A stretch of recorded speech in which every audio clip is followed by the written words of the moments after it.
जति पनि हुन्छ भनेर यहाँ कान ठाडो पारेर यहाँ सुनिरहेको सबैले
ल यो चाहिँ श्रम संस्कृति पार्टीका समर्थकहरू हुनुहुन्छ उहाँहरू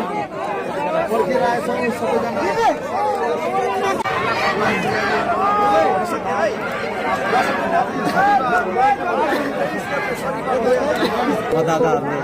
राम्रै मत दिनुभएको छ यो मत दिनु भनेको अब एउटा मतदाताहरूले यो ठाउँको लागि देशको लागि एउटा भारी बोकाएको हो त्यो भारी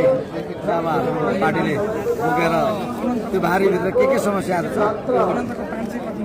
त्यो भारी चाहिँ बोकेर त्यो समस्या समाधान गर्नेपट्टि लागिन्छ।